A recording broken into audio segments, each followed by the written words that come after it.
तो बाबा के पिताजी श्री लक्ष्मी नारायण सरकार डॉक्टरों की सलाह पर अपने स्वास्थ्य को ठीक रखने के लिए बांका में जो मंदार हिल है वहाँ पर पूरे परिवार के साथ 2.5 महीने के लिए ऑफिस से छुट्टी लेकर के जाते हैं। नमस्कार। 15 जनवरी 1934 शाम को नेपाल में एक बहुत बड़ा भूकंप आया था, बहुत भयानक भूकंप आया था और उसका प्रभाव केवल नेपाल ही नहीं पूरे उत्तर बिहार में हुआ था। सरकारी आंकड़ा के अनुसार से नेपाल में 20,000 लोग मरे थे और घर तो कितने गिरे थे और जानवर भी कितने ही मरे थे और उत्तर बिहार में लगभग 7,000 लोग मरे थे और यहाँ भी बहुत सारे घर गिरे थे। मुंगेर जो भूकंप का केंद्र था वहाँ से 270 किलोमीटर दूर है, लेकिन फिर भी वहाँ जमालपुर और मुंगेर में काफ़ी तबाही हुई थी, क्योंकि इस भूकंप का जो रेक्टर पैमाने पर उसकी जो तीव्रता थी वो 8.1 थी। तो 8.1 का भूकंप तो बहुत भयानक होता है। तो इस प्रकार का भूकंप आया था और उस समय बाबा के पिताजी श्री लक्ष्मी नारायण सरकार अपनी बड़ी बेटी हीरा प्रभा के शादी के संबंध में हीरा प्रभा को लेकर के कोलकाता गए थे भूकंप के 2 दिन पहले ही। और जिस दिन भूकंप हुआ उस दिन उनको जमालपुर आना था, लेकिन इसी भूकंप के कारण ट्रेन लेट हो गई। फिर वे 16 तारीख को सुबह पहुँचे जमालपुर। तो जब जमालपुर रेलवे स्टेशन पहुँचते हैं श्री लक्ष्मी नारायण सरकार, तो बाबा अपने दोनों छोटे भाइयों को लेकर के हिमांशु रंजन और मानस रंजन को साथ में लेकर के पिताजी से मिलने के लिए स्टेशन पर जाते हैं।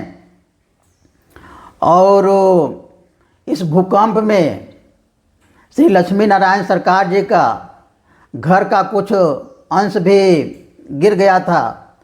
तो इस बात को भी बाबा अपने पिताजी से शेयर करते हैं स्टेशन में कि भूकंप ऐसा ऐसा हुआ और ऐसा हम लोगों का क्षति हुआ। जिस दिन भूकंप हुआ था मकर संक्रांति के कारण स्कूल में छुट्टी थी और इसलिए बाबा अपने भाइयों के साथ घर के बाहर मैदान में खेल रहे थे और जैसे ही भूकंप का झटका का महसूस हुआ, बाबा की माँ हीरा प्रभा सबको लेकर के बाहर निकल गई और इसीलिए कोई क्षति नहीं हुआ, कोई जान माल की क्षति नहीं हुआ बाबा के परिवार में। तो जब बाबा के पिताजी रेलवे स्टेशन पहुंचते हैं जमालपुर, तो वे इतने सेवाभावी थे कि अपना घर पहले नहीं जा कर के हीरा प्रभा को और अपने दोनों छोटे बेटों को मानस रंजन और हिमांशु रंजन को घर भेज दिए और अपने बड़े बेटे प्रभात रंजन बाबा को लेकर के सर्वे के लिए निकल जाते हैं। और सबसे पहले जब गवर्नमेंट हॉस्पिटल जाते हैं जमालपुर का, तो देखते हैं कि बहुत भीड़ लगी हुई है पेशेंट लोगों की, ओवर क्राउडेड है भूकंप पीड़ितों की। बाबा के पिताजी और भी इधर उधर सर्वे करते हैं हॉस्पिटल वगैरह में, तो देखते हैं कि सब जगह इसी प्रकार हालत है, पूरी भीड़ लगी हुई है और चीख पुकार परेशान हैं लोग। तो बाबा के पिताजी बहुत बढ़िया होम्योपैथी के डॉक्टर थे। होम्योपैथी का बहुत अच्छा उनको जानकारी था, और इसीलिए तुरंत ही वो अपने घर जाते हैं और फिर घर जा कर के अपने घर के पास में ही जो एक प्राइमरी स्कूल था वहाँ पर वे अपना फ्री क्लिनिक शुरू कर देते हैं, फ्री मेडिकल कैंप शुरू कर देते हैं।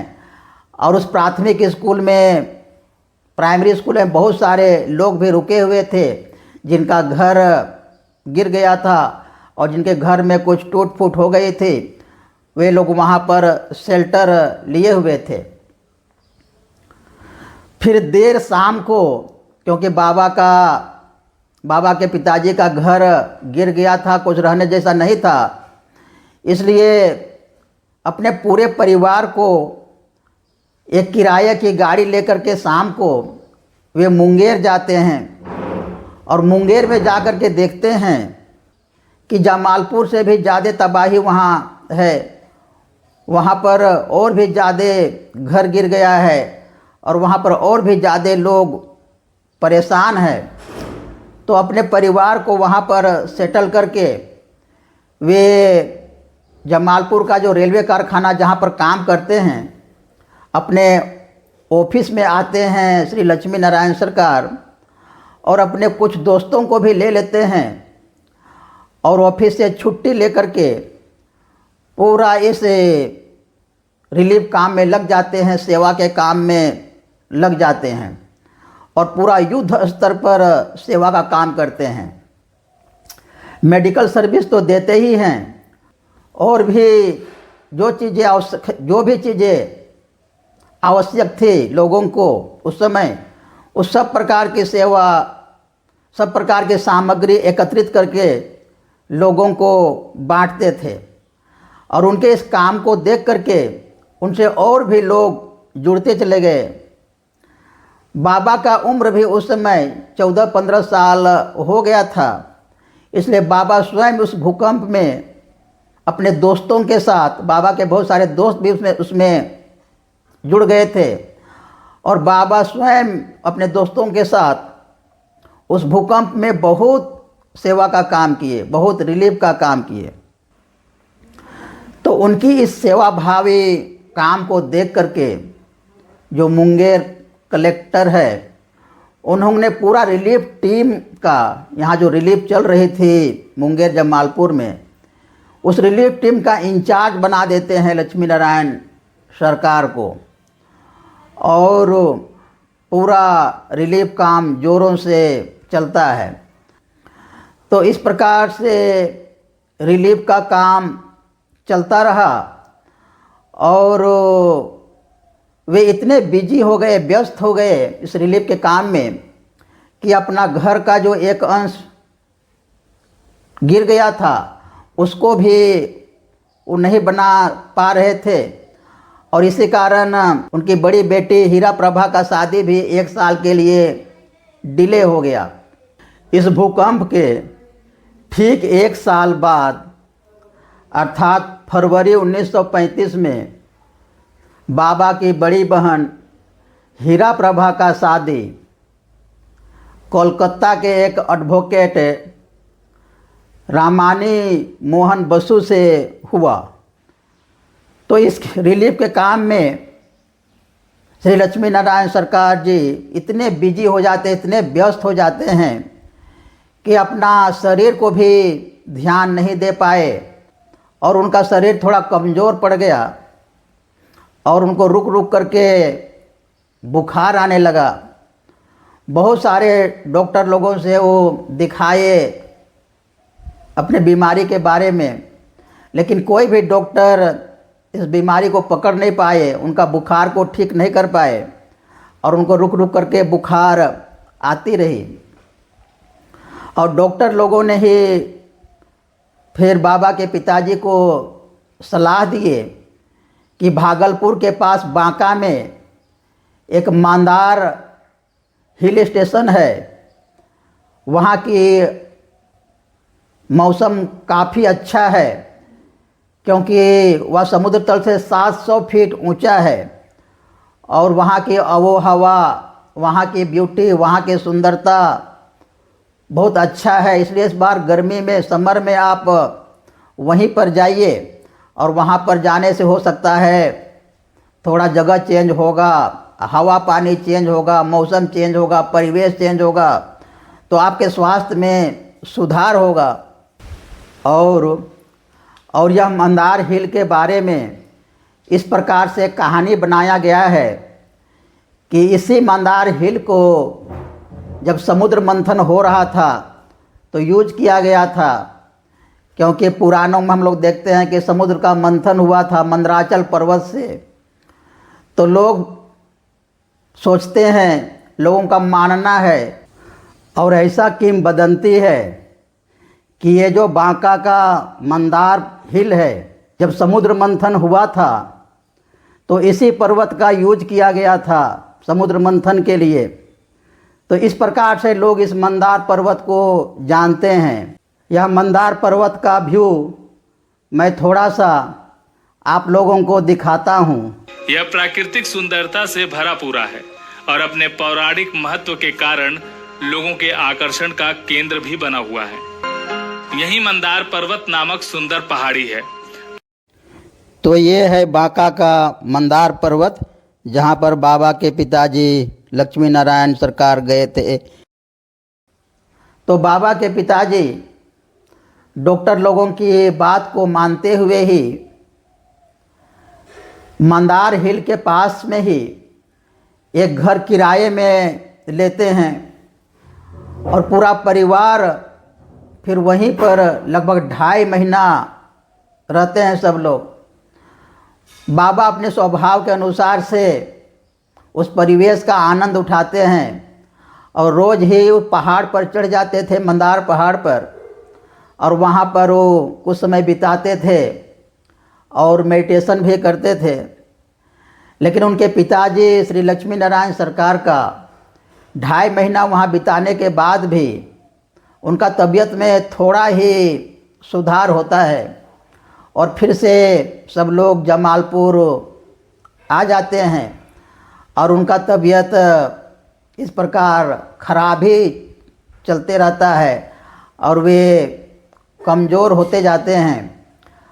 डॉक्टर लोगों से दिखाते रहते हैं, लेकिन कोई डॉक्टर उनका बीमारी को पकड़ नहीं पाते हैं। तो बहुत सारे जो बाबा के सानिध्य में रह चुके थे, वे लोग बाबा के चमत्कार से परिचित थे, बाबा की अलौकिक शक्ति से भी परिचित थे। उन्होंने बाबा की माँ आभा रानी से कहा कि आपका जो बेटा प्रभात है, उनके पास बहुत अलौकिक शक्ति है, उनको आप बोलिए ना कि अपने पिताजी जो लक्ष्मी नारायण सरकार है, उनके स्वास्थ्य के बारे में कुछ दुआ करें, कुछ प्रार्थना करें, उनके लिए कुछ करें। लेकिन आभा रानी अपना बेटा को इस रूप में नहीं देखती थी, कोई चमत्कारी पुरुष के रूप में नहीं देखती थी। उसको सिर्फ है कि वो सामान्य बेटा ही मानती रही और इसी प्रकार वो दुलार करते थे, प्यार करती थी। और इसीलिए माँ ने कभी इस प्रकार बाबा से बात नहीं की। और फिर बाबा के पिताजी का शरीर बिगड़ते जाता है और फिर 12 फरवरी 1936 को रात में वे शरीर छोड़ देते हैं।